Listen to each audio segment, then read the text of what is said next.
नमस्कार, सच्ची रिपोर्ट में आप सभी का स्वागत है। मैं हूं आपके साथ में हारिका सिंह नागर। आइए नजर डालते हैं आज की बड़ी तमाम खबरों पर। मसूरी गोलीकांड में शहीद हुए शहीदों को श्रद्धांजलि देने पहुंचे उत्तराखंड क्रांति दल के वरिष्ठ नेता त्रिवेंद्र पवार ने पत्रकारों से वार्ता करते हुए कहा कि उत्तराखंड के निर्माण का लेकर जो उद्देश्य था वह पूरा नहीं हो पाया है। उन्होंने कहा कि बड़े अफसोस की बात है कि राज्य बनने के बाद उत्तराखंड में निवास करने वाले लोगों का मूल निवासी खत्म कर दिया गया, वहीं भू कानून बनाया ही नहीं गया है। वहीं प्रदेश में आंदोलन कर बेरोजगारों को प्रदेश सरकार जेल में डालने का काम कर रही है। उन्होंने कहा कि राज्य की परिकल्पना क्या थी और क्या बन गया। उत्तराखंड के पहाड़ में भूमाफिया सक्रिय हो गया है, जिससे पहाड़ों की कीमती जमीनों को खरीद फरोख्त की जा रही है। उन्होंने कहा, प्रदेश में बारी बारी से कांग्रेस और भाजपा ने सरकार बनाई, पर सरकारों ने पहाड़ों के साथ अन्याय किया है। पहाड़ से पलायन बदस्तूर जारी है। उत्तराखंड का विनाश करने में दोनों ही पार्टी कांग्रेस और भाजपा शामिल हैं, क्योंकि दोनों पार्टी एक ही सिक्के के दो पहलू हैं। एक सांपनाथ है, दूसरा नागनाथ है। यह दोनों पार्टी कभी भी राज्य का भला नहीं कर पाएंगे। उन्होंने आगे कहा कि उत्तराखंड के लोगों को एक बार फिर से सोचना पड़ेगा और प्रदेश में क्षेत्रीय दलों को मजबूत करना होगा। उन्होंने कहा कि जब तक शहीदों का सपना पूरा नहीं होता है, उनकी आत्मा को शांति नहीं मिलेगी। उन्होंने आगे कहा कि उत्तराखंड क्रांति दल द्वारा राज्य आंदोलन की घोषणा राज्य आंदोलन की शुरुआत की थी, और अगर उत्तराखंड क्रांति डालना नहीं होता तो शायद उत्तराखंड भी नहीं बन पाता। उन्होंने कहा कि उत्तराखंड क्रांति दल की अब जिम्मेदारी है कि राज्य को बचाया जाने को लेकर काम करे।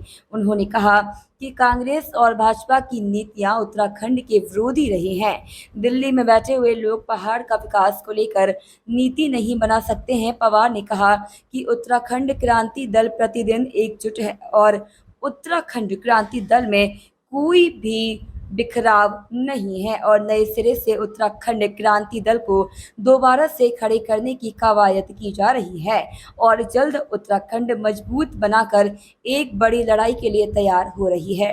का उद्देश्य था वो पूरा नहीं हुआ है और बड़े अफसोस की बात है कि राज्य बनने के बाद हम मूल निवास हमारा ख़त्म कर दिया है और भू कानून बना ही नहीं है और जो बेरोजगार आंदोलन कर रहे हैं उनको जेलों में ठूसा जा रहा है, उनको लाठियां मारी जा रही है। ये राज्य किसके लिए बना है?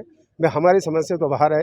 और जो माफिया यहाँ आ गया पहाड़ के अंदर, अब पहाड़ के अंदर मुझे लगता है कि अब जानवरों के लिए ही जगह उपयुक्त है, आदमी के लिए तो है नहीं। अब आदमी के लिए तो व्यवस्था इन्होंने की नहीं, पहाड़ के लोगों के लिए। इसलिए पहाड़ का आदमी जाएगा कहाँ? पहाड़ के साथ तो बड़ा अन्याय ये सरकारें कर रही है, चाहे वो भाजपा हो चाहे कांग्रेस हो। ये दोनों जो मिले हुए हैं, एक ही सिक्के के दो पहलू हैं और एक नागनाथ एक सांपनाथ है।